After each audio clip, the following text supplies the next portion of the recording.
Hello students, मैं उम्मीद करता हूं कि आप सभी लोग अच्छे होंगे। आज मैं आपको 67वीं बीपीएससी मुख्य परीक्षा जो कि दिसंबर 2022 में संभावित तिथि दी गई है, तो उसके अंतर्गत मैं आपको 67वीं बीपीएससी मुख्य परीक्षा पेपर समान अध्ययन पेपर 2 के लिए कुछ गेस क्वेश्चन मैं आपको बताने जा रहा हूं, जो कि आगामी 67वीं बीपीएससी मुख्य परीक्षा के लिए काफ़ी महत्वपूर्ण होगी। मैं उम्मीद करता हूं कि इसमें से कुछ प्रश्न हूबहू आएंगे, ठीक है, जो कि आप लोग के लिए मुख्य परीक्षा के लिए काफ़ी लाभदायक होगी। तो जीएस पेपर 2 में हम लोग देखते हैं, इसमें कुल अंक जो होते हैं वो 300 अंक की पेपर होती है, ठीक है, जिसके लिए 3 घंटा समय निर्धारित की जाती है। और ये पेपर 2 जो होती है वो 3 खंड या 3 पार्ट में बटी रहती है। जैसे सेक्शन ए में पॉलिटी से संबंधित 4 प्रश्न दिए रहेंगे, इसमें से 4 में से 3 प्रश्न आपको लिखने होते हैं। इसी तरह सेक्शन 2 में 4 प्रश्न ज्योग्राफी और इकोनॉमी से दिए जाएंगे, जिसमें 4 में से 3 प्रश्न आपको लिखने होते हैं। अब वहीं सेक्शन 3 में साइंस एंड टेक्स्ट से 4 प्रश्न दिए जाएंगे, इसमें 4 में से 2 प्रश्न आप लोग को लिखने हैं। तो इस प्रकार से सेक्शन 1 से 3 प्रश्न, सेक्शन 2 से 3 प्रश्न और सेक्शन 3 से 2 प्रश्न, यानी कुल 8 प्रश्न आपको लिखने होते हैं। तो जैसे मैं आपको अभी सेक्शन 1 या जो पॉलिटी से संबंधित जो टॉपिक है उसके बारे में कुछ गेस क्वेश्चन आपको यहाँ पे बोर्ड पे लिख रहा हूँ, फिर आगे मैं सेक्शन 2 का भी लिखूँगा, फिर सेक्शन 3 का भी लिखूँगा। तो पॉलिटी के लिए कौन सा संभावित प्रश्न है जो कि 67वीं बीपीएससी मुख्य परीक्षा के लिए काफ़ी महत्वपूर्ण है, वो मैं आप लोग को लिखने जा रहा हूँ, बताने जा रहा हूँ। जैसे पहला प्रश्न है,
तो पहला प्रश्न है, गठबंधन की सरकार राजनीतिक अवसरवादिता को जन्म देती है, बिहार के संदर्भ में घटित घटनाक्रम का वर्णन करते हुए लिखें, ठीक है, वर्णन करें। तो ये जैसे अभी महत्वपूर्ण हो गई है, क्योंकि राजनीतिक अवसरवादिता को जैसे बिहार में अभी दे सकते हैं या केंद्रीय स्तर पर भी देखते हैं। बिहार का एग्जाम्पल लेके आप ज़्यादा अच्छे तरीके से लिख सकते हैं कि पूर्व में जो थे जेडीयू और बीजेपी की गठबंधन थी, और अभी कुछ दिन पहले ही जेडीयू और आरजेडी की अलायंस बन गई है। इसके पूर्व भी 2015 में वैसे हुई थी कि महागठबंधन की सरकार जो चुनाव में लड़ी थी, और बाद में कुछ 2 वर्षों के बाद था, फिर वापस महागठबंधन टूट गई थी और जेडीयू फिर वापस एनडीए के साथ सरकार बना ली थी। तो ये 67वीं बीपीएससी के लिए एक महत्वपूर्ण क्वेश्चन हो सकती है, इसलिए इसको अभ्यर्थी बहुत अच्छे तरीके से तैयार कर लेंगे। दूसरा प्रश्न है,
दूसरा प्रश्न है, भारतीय संघात्मक व्यवस्था में केंद्र राज्यों के मध्य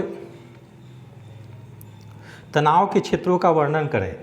वर्तमान समय में केंद्र सरकार और बिहार सरकार के मध्य तनाव के कारणों का वर्णन करें। ठीक है,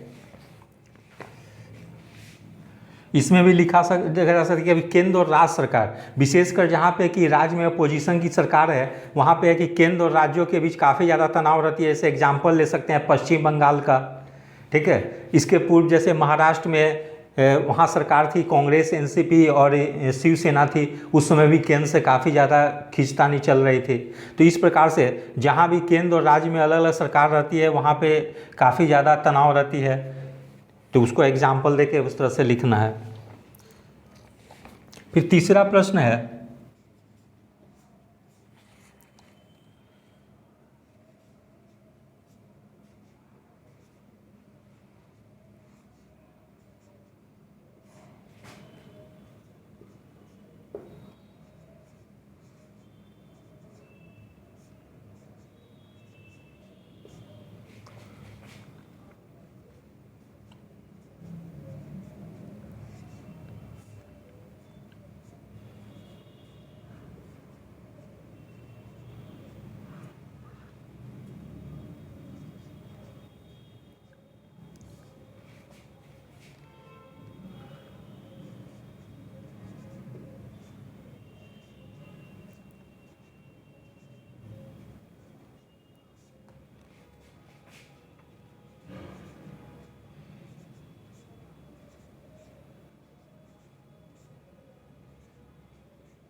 तीसरा प्रश्न है, भारतीय संविधान अपनी प्रस्तावना में भारत को एक समाजवादी धर्मनिरपेक्ष लोकतांत्रिक गणराज्य घोषित करता है। इसकी रक्षा के लिए संविधान में क्या प्रावधान है?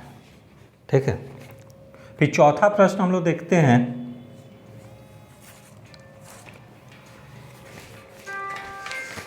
तेरा जो कहाँ से तुम फोन कर देते हो?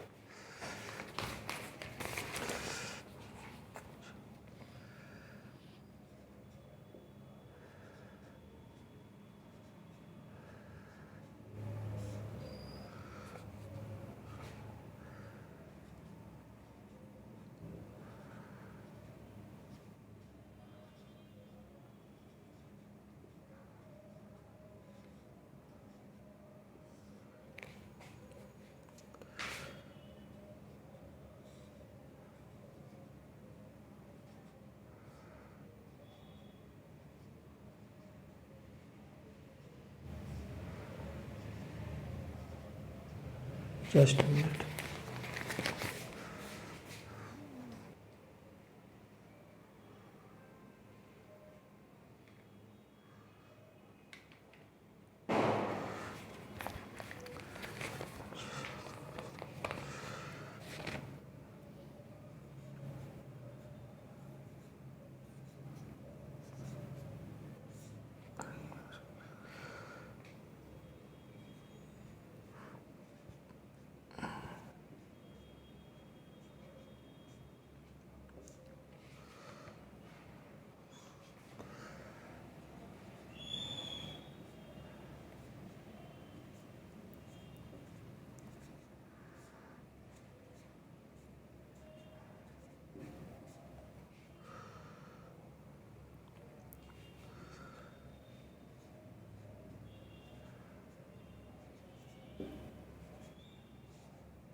चौथा प्रश्न इस प्रकार से है कि पंचायत और स्थानीय निकाय चुनाव के माध्यम से सत्ता की मुख्य धारा से वंचित लोगों को जोड़ना है, बिहार के संदर्भ में वर्णन करें। ठीक है, तो अभी चूँकि पिछले वर्ष ही पंचायत के चुनाव हुए हैं, अभी इस वर्ष ही स्थानीय निकाय चुनाव होने थे, लेकिन हाई कोर्ट के आदेश से स्थगित कर दी गई है। तो इस प्रकार से ये क्वेश्चन काफ़ी महत्वपूर्ण हो सकती है।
फिर यहाँ 5वां प्रश्न है, केंद्र में एनडीए की सरकार आने के बाद क्षेत्रीय दल के कमज़ोर होने के क्या कारण हैं? वर्तमान समय में केंद्र सरकार और राज्य सरकार के बीच संघर्ष के कारण का वर्णन करें। फिर 6ठा प्रश्न है,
छठा प्रश्न है, बिहार सरकार द्वारा कराई जा रही जातिगत जनगणना राजनीतिक और सामाजिक संघर्ष को बढ़ावा देगी, वर्णन करें।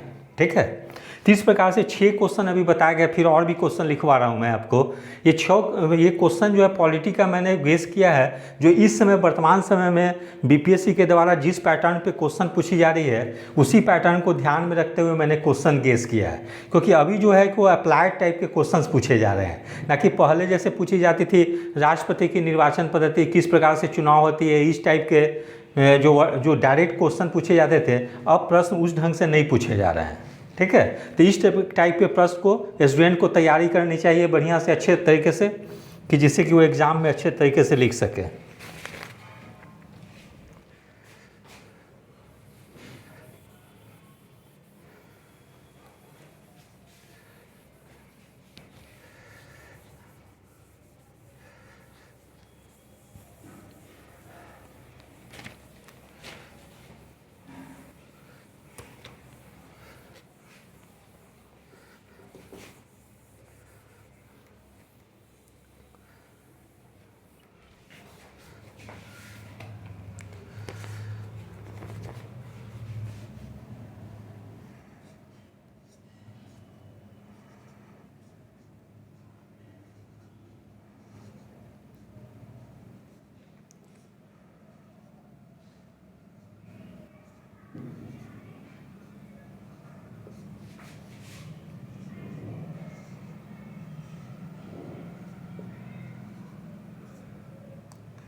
7वां प्रश्न है, आर्थिक रूप से पिछड़े वर्गों के लिए आरक्षण का प्रावधान करना संविधान के मूल ढांचे का उल्लंघन है, वर्णन करें।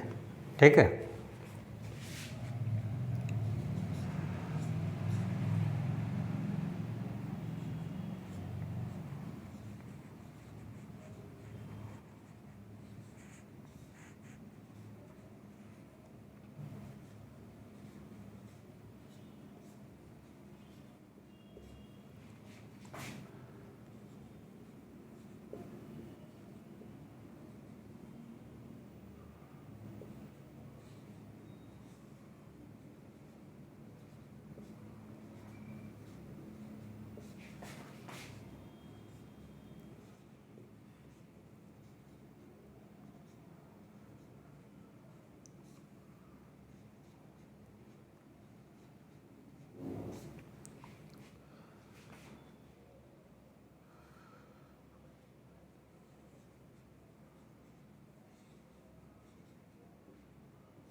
आठवां प्रश्न है, द्रौपदी मुर्मू का राष्ट्रपति के रूप में चुना जाना महिला सशक्तिकरण और अनुसूचित जनजाति को उच्च पद पर आसीन करना है।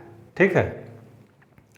वहीं दूसरी ओर सत्तारूढ़ राष्ट्रपति विपक्ष के निशाने पर रही हैं, वर्णन करें। ये चूँकि चुनाव पूर्व से ही जो निवर्तमान राष्ट्रपति जो चुनी गई हैं द्रौपदी मुर्मू, वह विपक्ष के निशाने पर रही हैं। कई बार उन्हें रबड़ स्टाम्प या मोम का गुड़िया कहा जा रहा था। अभी चुनाव के कुछ दिन पहले ही कांग्रेस के एक वरिष्ठ नेता के द्वारा भी उन पर आरोप लगाए गए। तो इस टाइप से बहुत सारे सवाल उनके पर्सनालिटी पे उठाए, व्यक्तित्व पे उठाए जा रहे हैं। तो उसको अच्छे से वर्णन करते हुए उसको आपको यहाँ पर डिटेल्स में लिखनी है।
9वां प्रश्न है, हिजाब विवाद जो संविधान द्वारा प्राप्त धार्मिक स्वतंत्रता का उल्लंघन है, हाल के घटनाक्रम का वर्णन करते हुए लिखें। ठीक है, तो इसमें कैसे मामला शुरू में वहाँ से शुरू हुई, कर्नाटका से, केरला से, वहाँ पे जो है कि किस ढंग से हाई कोर्ट के द्वारा इसको ये ठहराया गया, गलत ठहराया गया, फिर मामला सुप्रीम कोर्ट में विचाराधीन है। तो सारा चीज़ जो है कि ये वाद का जो है कि एग्जाम्पल देते हुए आपको लिखनी होगी सारा कुछ।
दसवां प्रश्न है, केंद्र और राज्य में अलग अलग दल की सरकार होने पर राज्यपाल का पद विवादास्पद होता जा रहा है, विभिन्न राज्यों तथा बिहार का उदाहरण देकर वर्णन करें।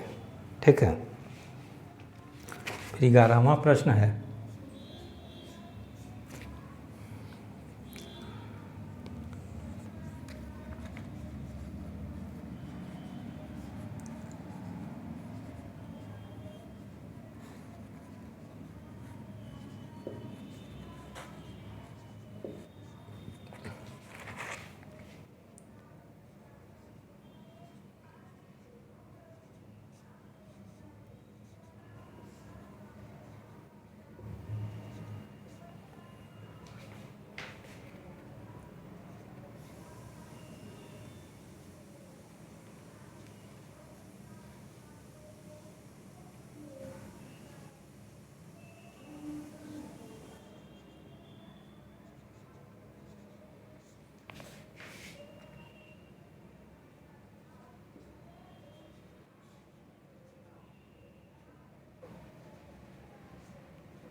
11वां प्रश्न है, हाल के दिनों में केंद्रीय जांच एजेंसी के निशाने पर विपक्ष की सरकार रही है, विभिन्न राज्यों तथा बिहार के घटनाक्रम के संदर्भ में वर्णन करें।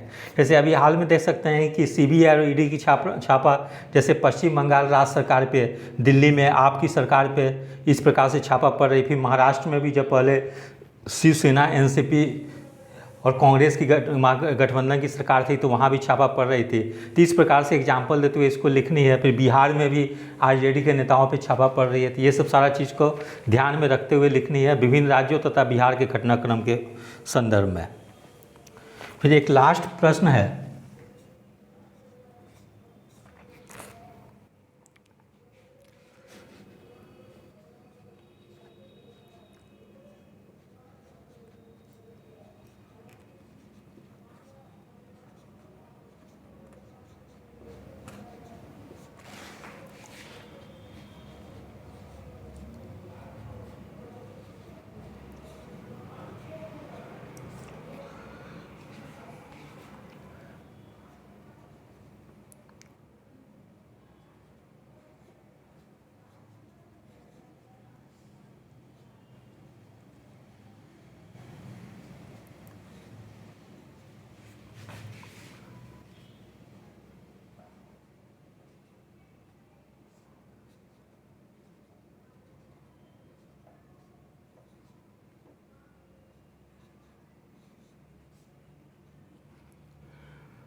बारहवां प्रश्न है, बिहार में चुनाव की प्रक्रिया खर्चीली, अधिक समय लेने वाली, जाति संप्रदायवाद, क्षेत्रवाद से ग्रसित है। चुनाव सुधार से संबंधित क्या कदम उठाए जा सकते हैं?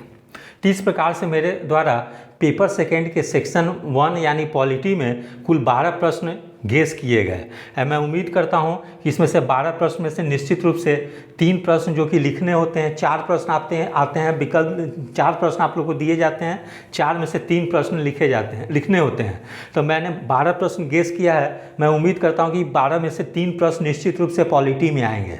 ठीक है, यद्यपि पेपर सेकेंड में गेस करनी थोड़ी सी मुश्किल होती है, इसलिए आप लोग क्वेश्चन के साथ मैंने जैसे एग्जाम जो मतलब क्वेश्चन दिया है उस टॉपिक पे अन्य भी मतलब एक डिटेल्स तैयार कर लेंगे, जिससे कि क्वेश्चन अगर डायरेक्ट ऐसे ना पूछकर किसी अन्य फॉर्म में भी पूछी जाए तो आप उससे लिख सकें। जैसे सपोज कि मैंने यहाँ पे चुनाव से संबंधित एक क्वेश्चन दिया है, भारत में चुनाव की प्रक्रिया खर्चीली, अधिक समय लेने वाली, जाति संप्रदायवाद, क्षेत्रवाद से ग्रसित है। चुनाव सुधार से संबंधित क्या कदम उठाए जा सकते हैं? तो आप ये प्रश्न तो तैयार करेंगे ही, साथ में ही चुनाव से रिलेटेड और भी जितने प्रश्न बनते हों उसको भी एक अच्छे तरीके से तैयार कर लेंगे। ठीक है, आप लोग खुद मतलब इस सोच के कि चुनाव से रिलेटेड एक प्रश्न निश्चित रूप से पूछे जाते हैं, डेफिनेटली देखी गई है पूर्व की परीक्षाओं में, तो चुनाव से रिलेटेड अन्य भी प्रश्न को आप लोग तैयार कर लेंगे।